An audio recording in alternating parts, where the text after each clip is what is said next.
ചങ്ങായിമാരെ നമ്മളെ മറ്റേ ചങ്ങായി ഉണ്ടല്ലോ, മറ്റേ ചങ്ങായി വീണ്ടും പുറത്തിറങ്ങിയിട്ടുണ്ട്. ആരാന്നല്ലേ? നമ്മളെ മലരൻ അഖിൽ മലരനുണ്ട് വീണ്ടും പുറത്തിറങ്ങിയിട്ട്. നമ്മളെ കേരളത്തിലെ തോറ്റ MLA യും തോറ്റ മുഖ്യമന്ത്രിയായ നമ്മളെ അഖിൽ മലരൻ പുറത്തിറങ്ങിയിട്ട് എന്താ പറയുന്നത് നിങ്ങൾക്ക് അറിയോ? അതായത് നമ്മളെ പിണറായി വിജയനല്ലേ, പിണറായി വിജയനെ പ്രതിപക്ഷ നേതാവ് എങ്ങനെയായിരിക്കണം എന്ന ക്ലാസ് എടുത്തു കൊടുക്കുകയാണ്. അതുപോലെ നമ്മളെ മുഖ്യമന്ത്രി VD സതീശനല്ലേ, സതീശനില്ല എങ്ങനെയാണ് ഒരു മുഖ്യമന്ത്രി ആകേണ്ടത്, എങ്ങനെയാണ് കേരളം ഭരിക്കേണ്ടത് എന്ന ക്ലാസ് ഒക്കെയാണ് നമ്മളെ മലരൻ ഇപ്രാവശ്യം എടുത്തു കൊടുക്കുന്നത്. ഒരു കാലത്ത് ഒരു പോസ്റ്റ് ഇടുമ്പോഴത്തേക്കുണ്ടല്ലോ ഒരു മണിക്കൂറിന് 10,000-ൽ പരം ലൈക്കുകൾ കിട്ടുന്ന നമ്മളെ മലരന്റെ അവസ്ഥ എന്നറിയാം. ഞാൻ പോയി നോക്കുമ്പോൾ 250 ലൈക്കും 500 തെറിവിളിയും 500 തെറിവിളിയാണ് നമ്മളെ മലരന്റെ ഈ പോസ്റ്റിന് കിട്ടിയിട്ടുള്ളത്. അതായത് ആരും തിരിഞ്ഞു നോക്കാതെ തിരിഞ്ഞു നോക്കുന്നവരൊക്കെ ഉണ്ടല്ല തെറി വിളിച്ചു പോകുന്ന അവസ്ഥയിലാണ് നമ്മളെ മലരന്റെ വീഡിയോ അവിടെ കിടക്കുന്നത്. എന്തായാലും ചക്ക തലയിൽ കൊണ്ട് തോറ്റുപോയ നമ്മളെ അഖിൽ മലരൻ നമ്മളെ കേരളത്തോട് എന്താണ് പറയുന്നത് ഒന്ന് കേട്ടിട്ട് വന്നാലോ? നമസ്കാരം. ഒരു മികച്ച ഭരണത്തിന് ഏറ്റവും മികച്ച ഒരു പ്രതിപക്ഷം ഉണ്ടാവണം. അപ്പൊ നമ്മൾ ക്രിയാത്മകമായി ഉന്നയിക്കുന്ന വിമർശനങ്ങളെ ദയവ് ചെയ്ത് ഭരണത്തിലിരിക്കുന്ന ആൾക്കാരുടെ സ്നേഹിതർ, ഭരണത്തിലിരിക്കുന്ന ആൾക്കാർക്ക് പ്രിയപ്പെട്ടവർ അതിനെ പരിഹാസമായി കാണാതെ ആ വിമർശനങ്ങളെ ക്രിയാത്മകമായി എടുത്താൽ കൂടുതൽ മികച്ച രീതിയിലുള്ള ഭരണം നയിക്കാൻ കഴിയും. ഞാൻ കഴിഞ്ഞ 10 വർഷം പിണറായി വിജയനെ അതിശക്തമായി വിമർശിക്കുന്ന സമയത്തും ഞാൻ പറയുന്നൊരു കാര്യമായിരുന്നു, പിണറായി വിജയനെ ഞാൻ വിമർശിക്കുന്നത് പിണറായി വിജയൻ എന്ന് പറയുന്ന വ്യക്തിയോടുള്ള വിരോധം കൊണ്ടല്ല, മറിച്ച് കേരളത്തിന്റെ മുഖ്യമന്ത്രി എന്ന നിലയിൽ അദ്ദേഹം ജനങ്ങൾക്ക് വേണ്ടി ചെയ്യുന്ന കാര്യങ്ങൾ ജനോപകാരപ്രദമല്ലാതെ പോകുന്ന നിമിഷങ്ങളിൽ ജനങ്ങൾക്കിടയിൽ നിന്ന് ഉയരുന്ന രോഷങ്ങളെ ഞാൻ എന്റെ ശബ്ദത്തിലൂടെ അറിയിക്കുകയാണ് ചെയ്തതെന്നും ആ രോഷങ്ങൾ അദ്ദേഹത്തിന് മനസ്സിലാക്കാൻ കഴിഞ്ഞാൽ കൂടുതൽ മികച്ച രീതിയിലുള്ള ഭരണം നയിക്കാൻ അദ്ദേഹത്തിന് കഴിയും. അങ്ങനെ പ്രതിപക്ഷ സ്വരങ്ങളെ പരിഹാസമാക്കി എടുക്കാതെ ക്രിയാത്മകമായി എടുത്തുകൊണ്ട് മനോഹരമായിട്ടുള്ള ജനാധിപത്യ പ്രക്രിയയുടെ ഭാഗമായി എടുത്തുകൊണ്ട് മുന്നോട്ട് പോയാൽ ഭരണം ഏറ്റവും മികച്ച രീതിയിൽ മുന്നോട്ട് പോകാൻ കഴിയും. അപ്രകാരം ചില വിമർശനങ്ങൾ മാത്രമാണ് ഞാൻ ഇപ്പോഴും ഉന്നയിച്ചുകൊണ്ടിരിക്കുന്നത്. ദയവ് ചെയ്ത് പ്രിയപ്പെട്ട കോൺഗ്രസിലെ എന്റെ സുഹൃത്തുക്കൾ മനസ്സിലാക്കുക. എനിക്ക് കോൺഗ്രസ് എന്ന രാഷ്ട്രീയ പാർട്ടിയോടോ VD സതീശൻ എന്ന മുഖ്യമന്ത്രിയോടോ രമേശ് ചെന്നിത്തല എന്ന ആഭ്യന്തരമന്ത്രിയോടോ ആരോടും 1% പോലും വിരോധമില്ല എന്ന് മാത്രമല്ല, ഇവരോടൊക്കെ എനിക്ക് വ്യക്തിപരമായിട്ട് വലിയ സ്നേഹവും വലിയ അടുപ്പവുമാണ്. പക്ഷേ അധികാരത്തിലിരിക്കുന്നവർ ചെയ്യേണ്ട കാര്യങ്ങൾ ജനങ്ങൾക്ക് കൂടുതൽ ഗുണപ്പെടാൻ വേണ്ടിയിട്ട് ഞാൻ എന്നാൽ കഴിയുന്ന ചില കാര്യങ്ങൾ പറയുകയാണ്. അത് ചിലപ്പോൾ നിങ്ങൾക്ക് സ്വീകരിക്കാൻ കഴിയുന്നതാവാം, ചിലപ്പോൾ നിങ്ങൾക്ക് ഉൾക്കൊള്ളാൻ കഴിയാത്തതാകാം. അതായത് കോൺഗ്രസ് അധികാരത്തിലെത്തണമെന്ന് ആഗ്രഹിച്ച പ്രതിപക്ഷ നിരയിൽപ്പെട്ട ഒരാളായിരുന്നു ഞാനെന്ന് നിങ്ങൾക്ക് എല്ലാവർക്കും അറിയാം. അച്ചോടാ, അങ്ങനെ കോൺഗ്രസിനെ വിജയിപ്പിക്കാൻ വേണ്ടി ആയിരിക്കല്ലേ നീ കഴിഞ്ഞ പ്രാവശ്യം ഉണ്ടല്ല നീ ജെട്ട് സാബിന്റെ കൂടെ കൂടിയിട്ട് BJP-ക്കാർക്ക് വേണ്ടി കാവി ജെട്ടി കച്ചവടം നടത്തിയത്? ഉളുപ്പുണ്ടാ മലരാ നിനക്ക് ഇമാതിരി വർത്താനം, തോറ്റ് തുന്നാൻ വേണ്ടിട്ട് ഇമാതിരി വർത്താനം സോഷ്യൽ മീഡിയയിൽ വന്ന് ഇങ്ങനെ പറയാൻ വേണ്ടിട്ട്? നീ എന്താ കരുതി ഒരു ഗ്ലാസും വെച്ചിട്ട് വേഷം മാറി വന്നാല് നിന്നെ മലയാളികൾ മനസ്സിലാക്കൂലെന്നോ? പിന്നെ നീ എന്താ പറഞ്ഞത് പിണറായി വിജയനെ വിമർശിച്ചത് പിണറായി വിജയൻ നന്നാക്കാൻ വേണ്ടിട്ടാ?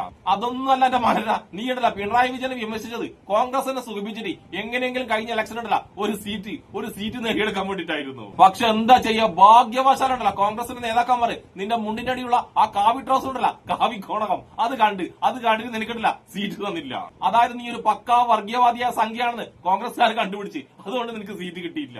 അങ്ങനെ സീറ്റ് കിട്ടാത്ത ദേശത്തിന് നീ നേരെ ഉണ്ടല്ല ജെട്ടി സാബുവിനെ വിളിച്ചിട്ട് ജെട്ടി സാബുവിനും കൂട്ടിട്ട് നേരെ ചാണകക്കുണ്ട് പോയിട്ട് ഒറ്റ ചാട്ടം. അങ്ങനെ ചാണകക്കുണ്ടിൽ ചാടുമ്പോ നീ എന്താ വിജയിച്ചെന്നറിയാം? നീ ഒരു പോസ്റ്റ് ഇടുമ്പോ സംഖ്യകൾ സുഖിപ്പിച്ചുകൊണ്ട് ഒരു പോസ്റ്റ് ഇടുമ്പോ ആ പോസ്റ്റിൽ നിന്ന് 1 ലൈക്ക് അടിക്കുന്ന 1.5 കോടി ഫേക്ക് അക്കൗണ്ട് ഇല്ലേ സംഖ്യയിലെ, ആ ഫേക്ക് അക്കൗണ്ടൊക്കെ നിനക്ക് വന്നിട്ട് വോട്ട് ചെയ്യുന്നതാണ് നീ കരുതിയത്. പക്ഷെ നിനക്കറിയില്ലായിരുന്നു ഫേക്ക് അക്കൗണ്ടില്ലേ സംഖ്യയുടെ ഫേക്ക് അക്കൗണ്ടിലൊന്നും കേരളത്തിൽ വോട്ടില്ല എന്നുള്ള കാര്യം നിനക്കറിയില്ലായിരുന്നു. അതുമാത്രം നീ വേറൊരു കാര്യം കൂടി ചിന്തിച്ച് നീ ബിഗ് ബോസിലുണ്ടാവുമ്പോൾ നിനക്ക് വോട്ട് ചെയ്ത കേരളത്തിലെ എല്ലാ ജനങ്ങളില്ലേ ആ ജനങ്ങൾക്കൊക്കെ ഉണ്ടല്ല നിന്റെ മണ്ഡലത്തിൽ വന്നിട്ട് വോട്ട് ചെയ്യാന്നാണ് നീ വിചാരിച്ചത്. അങ്ങനെ ചിന്തിക്കുന്ന ഒരു മരപ്പൊട്ടനായ നിന്നെ ആരെങ്കിലും വിജയിപ്പിക്കുന്നത് നീ കരുതുന്നുണ്ടാ നിന്റെ മരപ്പൊട്ടം മാരാറെ? എന്നിട്ട് ഇപ്പൊ വന്നിട്ട് നാണവും മാനും ഉളുപ്പില്ലാതെ നീ ഉണ്ടല്ല പ്രതിപക്ഷത്തിനും ഭരണപക്ഷത്തിനും ക്ലാസ് എടുക്കുന്നത് ഒന്ന് എണീച്ച് പോടേ മലരെ.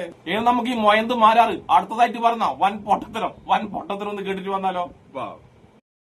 അതുകൊണ്ട് തന്നെ ഞാൻ പലപ്പോഴും പ്രതിപക്ഷ നേതാവായിരുന്ന VD സതീശനുമായിട്ടും മുൻ പ്രതിപക്ഷ നേതാവായിരുന്ന രമേശ് ചെന്നിത്തലയുമായിട്ടും ഒക്കെ നിരവധി വിഷയങ്ങൾ പലപ്പോഴും ഞങ്ങൾ സംസാരിച്ചിട്ടുണ്ട്. ഞാൻ നിരവധി കാര്യങ്ങളൊക്കെ തന്നെ എന്റെ സോഷ്യൽ മീഡിയ വഴി അറിയിച്ചിട്ടുണ്ട്. ചിലതൊക്കെ തന്നെ അവരുടെ ആഗ്രഹങ്ങൾ ഞാൻ അതേപടി അറിയിക്കുകയായിരുന്നു, ചിലതൊക്കെ എന്റെ ചിന്തകളും എന്റെ കാഴ്ചപ്പാടുകളും ഞാൻ അറിയിക്കുകയായിരുന്നു. ഒരുപക്ഷെ നിങ്ങൾക്ക് എനിക്ക് സന്തോഷം തോന്നുന്ന ഒരു കാര്യം എന്ന് പറയുന്നത് ഞാനൊക്കെ തെരഞ്ഞെടുപ്പിൽ മത്സരിച്ചതുകൊണ്ടും ട്രോൾ ചെയ്യാൻ വേണ്ടിയിട്ടാണെങ്കിലും സോഷ്യൽ മീഡിയയിലും മറ്റും നിറഞ്ഞു നിന്ന അല്ലെങ്കിൽ സിനിമാ മേഖലയിലുള്ളവർ, റോബിൻ ഉൾപ്പെടെയുള്ളവർ, അഞ്ജലി ഉൾപ്പെടെയുള്ളവർ ഇവരൊക്കെ മത്സരിച്ചപ്പോൾ ഇൻസ്റ്റഗ്രാമിൽ കണ്ടന്റിന്റെ റീച്ചിന് വേണ്ടിയിട്ട് പരിഹാസത്തിന് വേണ്ടിയിട്ടെങ്കിലും രാഷ്ട്രീയത്തിലേക്ക് ഇടപെടാൻ നമ്മുടെ തലമുറ തയ്യാറായി. ഇപ്പൊ എങ്ങനെ ഇരിക്കണ് ഇവനെന്താ പറഞ്ഞു വരുന്നറിയാം? പുതിയ തലമുറയിനെയും പഴയ തലമുറേനെ ഒക്കെ ഉണ്ടല്ല രാഷ്ട്രീയത്തിലേക്ക് കൊണ്ടുവന്നത് ഇവനാ പോലും. ഇവൻ മത്സരിച്ചുകൊണ്ടാലും നമ്മളൊക്കെ ഇപ്പൊ രാഷ്ട്രീയം പറയാൻ തുടങ്ങിയത്. ഇവൻ മത്സരിച്ചില്ലെങ്കിൽ ഉണ്ടല്ല നമ്മളൊന്നും രാഷ്ട്രീയം പറയാതെ അടങ്ങി ഒതുങ്ങി വീട്ടിലിരുന്നേക്കുന്നാണ് ഈ മരം പറയുന്നത്. എന്റെ പടച്ചോനെ ഇനി എന്തൊക്കെ കേൾക്കേണ്ടി വരും? ഇവനാണ് ഇന്ത്യന്റെ ഭരണഘടന ഉണ്ടല്ല അത് എഴുതിയെന്നവരെ ഇവനൊരു തള്ളു, നിങ്ങൾ നോക്കോ. പിന്നെ കോൺഗ്രസ്സുകാരുടെ എനിക്ക് പറയാനുള്ളത് ഇവനുണ്ടല്ലോ മെല്ലെ ചെന്നിത്തലയും സൈസിനെയൊക്കെ സുഖിപ്പിച്ചിട്ട് ആ ചാണകം ചവിട്ടിയ കാലിലെ അതും കൊണ്ട് കോൺഗ്രസിലേക്ക് വരാനുള്ള എല്ലാ പരിപാടിയും എല്ലാ ഉടായ്പും നോക്കുന്നുണ്ട്. ഇവന്റെ വർത്താനം കേൾക്കുമ്പോൾ എനക്ക് അങ്ങനെയാ തോന്നുന്നത്. അതുകൊണ്ട് സുഖിപ്പിച്ച് നടക്കുന്ന ഇവനുണ്ടല്ല, ഇവനെ സൂക്ഷിച്ചാൽ, കോൺഗ്രസ്സുകാർ സൂക്ഷിച്ചാൽ നിങ്ങൾക്ക് നല്ലത്. നമുക്ക് അവിൽ മാരൻ അവസാനമായി പറയുന്ന വൻ പൊട്ടത്തിലുണ്ട്. ആ വൻ പൊട്ടത്തിനും കൂടി കേട്ടിട്ട് വരാം. നമ്മൾ ആദ്യം മനസ്സിലാക്കേണ്ടത് വരുമാനം ഉണ്ടാക്കാനുള്ള പദ്ധതികൾ ആവിഷ്കരിക്കുകയാണ് ചെയ്യേണ്ടത്. കേവലം വോട്ടിന് വേണ്ടിയിട്ട് നമ്മൾ സൗജന്യങ്ങൾ കൊടുത്തു തുടങ്ങിക്കഴിഞ്ഞാൽ നമ്മുടെ ഈ നാട് മുന്നോട്ട് പോയില്ല. ഒന്നാമത് വരുമാനമില്ലാത്ത ഒരു സ്റ്റേറ്റാണ് കേരളം. ഗൾഫിലെ വരുമാനം കൊണ്ട് നിലനിന്ന് പോകുന്ന ഒരു സ്റ്റേറ്റാണ് കേരളം. കിട്ടുന്ന വരുമാനത്തിന്റെ 80% ശമ്പളവും പെൻഷനും കൊടുക്കാൻ വേണ്ടി ഉപയോഗിക്കുന്ന ഒരു സംസ്ഥാനമാണ് കേരളം. അപ്പോൾ ഇങ്ങനെ ഒരു കേരളത്തിൽ നിന്ന് വരുമാനം ഉണ്ടാക്കാനുള്ള പദ്ധതികൾ ആവിഷ്കരിച്ച് അതിനുള്ള മാർഗ്ഗങ്ങൾ കണ്ടെത്തി ആ കണ്ടെത്തിയതിൽ നിന്ന് വേണം നമ്മൾ പാവങ്ങളെ സഹായിക്കാൻ വേണ്ടിയിട്ടുള്ള പദ്ധതികൾ രൂപീകരിക്കേണ്ടതും ആ പദ്ധതികൾക്ക് ഒരു വ്യക്തമായ പ്ലാൻ നമ്മൾ തയ്യാറാക്കേണ്ടതുമാണ്. കേന്ദ്രത്തിന്റെ ഭാഗത്തു നിന്ന് ഉണ്ടാകുന്ന പ്രശ്നങ്ങളെ നേരിട്ട് നമുക്ക് ബാധിക്കാത്തതുകൊണ്ടാണ് ഞാൻ മുൻപും അന്നും ഇന്നും ഒക്കെ തന്നെ കേന്ദ്രവുമായി ബന്ധപ്പെട്ട വിഷയങ്ങൾ സംസാരിക്കാൻ അധികം ഞാൻ ആഗ്രഹിക്കാത്തത്.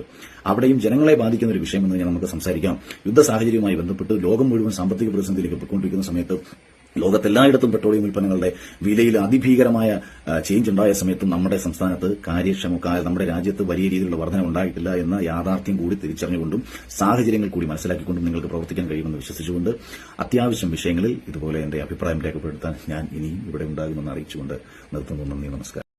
എന്റെ അഖിൽ മാലക, നിന്റെ അഭിപ്രായം, നമ്മൾ മലയാളികള് നിന്റെ അഭിപ്രായം ആരാ ചോദിച്ചത്? ഈ ഒരു അഭിപ്രായമല്ല കേരളത്തിൽ പറയാൻ നിൽക്കണ്ട. പിന്നെ നീ എന്താ പറഞ്ഞത്? കേന്ദ്രം ഒരു കുഴപ്പവും കേരളത്തിനോട് ചെയ്യുന്നില്ലെന്നാ. അതുകൊണ്ടാണ് നീ കേന്ദ്രത്തിനൊന്നും വിമർശിക്കാത്തന്നല്ലേ നീ പറഞ്ഞത്? കേന്ദ്രം ഒരു കുഴപ്പവും ചെയ്യാത്തോണ്ടെന്നല്ല മലരെ നീ ഇടല ആ ചാണകക്കുണ്ടിൽ വീണില്ലേ? ആ ചാണകക്കുണ്ടിൽ വീണത് കൊണ്ടാണ് നീ BJPക്കെതിരെ ഒരക്ഷരം മിണ്ടാത്തത്. എന്തെങ്കിലും മിണ്ടിക്കഴിഞ്ഞിട്ടല്ല ചാണക സംഖ്യകൾ നിന്നെ കൊണ്ടുപോയി ആ ചാണകക്കുണ്ടിൽ ഇട്ടിട്ട് മൂടും. അത് പേടിച്ചിട്ടാണ് നീ ഒന്നും അവർക്കെതിരെ മിണ്ടാത്തത്. പിന്നെ നീ തന്നെ പറയുന്നുണ്ട് കേരളം ഗൾഫ് രാജ്യത്തെ വരുമാനമില്ലേ, ആ വരുമാനം കൊണ്ടാണ് ഇങ്ങനെ മിനിച്ചു പോകുന്നതെന്ന്. അപ്പൊ നിനക്ക് കൃത്യമായിട്ട് അറിയാം കേന്ദ്രം ഉണ്ടല്ല, കേരളത്തിന് കൊടുക്കാനുള്ളത് കേന്ദ്രം കൊടുക്കുന്നില്ല എന്ന് നിനക്ക് കൃത്യമായിട്ട് അറിയാം. ഇതൊക്കെ അറിഞ്ഞുകൊണ്ടാണോ മലരെ നീ ഒരു അക്ഷരം കേന്ദ്രത്തിനെതിരെ മിണ്ടാതിരിക്കുന്നത്? അതുകൊണ്ട് ചാണകക്കുണ്ടിൽ കൊണ്ട് ചാണകം നാർന്ന നീ ഉണ്ടല്ല കേരളത്തിലെ പ്രതിപക്ഷത്തെയും കേരളത്തിലെ ഭരണപക്ഷത്തെയും കേരളം എങ്ങനെ ഭരിക്കണം, എങ്ങനെ ഉണ്ടാക്കണം, എങ്ങനെ നന്നാക്കണം എന്നുള്ള വർത്താനം ഉണ്ടല്ല, ആ വർത്താനം കൊണ്ട് വരാൻ നിൽക്കണ്ട. കേരളം എങ്ങനെ ഭരിക്കണം, കേരളത്തിൽ എങ്ങനെ പ്രദേശത്തിരിക്കണം എന്നൊക്കെ അവർക്ക് കൃത്യമായിട്ട് അറിയാം. നിന്റെ ഉപദേശം ഉണ്ടല്ല, ആ ഉപദേശം ആരും സ്വീകരിക്കുന്നില്ല. നീയും നിന്റെ ജെട്ടി സാബും കൂടി ഉണ്ടല്ല, സംഖ്യക്ക് നല്ല ജെട്ടി ഉണ്ടല്ല, നല്ല കാവി ജെട്ടി നിർമ്മിച്ചിട്ട് സംഖ്യകളെ സുഖിപ്പിച്ച് അങ്ങ് ജീവിക്ക്. അതുമല്ലെങ്കിൽ നീ പണ്ട് പറഞ്ഞില്ലേ ലുലുമാള് പോയിട്ട് എന്തോ ഒരു പരിപാടി ചെയ്ത് ജീവിക്കുന്നു, ആ പരിപാടി ചെയ്ത് ജീവിക്കാൻ നോക്കി ചാണകമാരാറേ. അപ്പൊ നാണുമാനം ഉളുപ്പില്ലാതെ വന്നിട്ട് ഉപദേശിക്കാൻ നിൽക്കുന്ന ചാണകമാരാർക്കും എന്നെ ഇഷ്ടപ്പെടുന്ന എല്ലാവർക്കും എന്റെ ഒരു നല്ല സുലാൻ.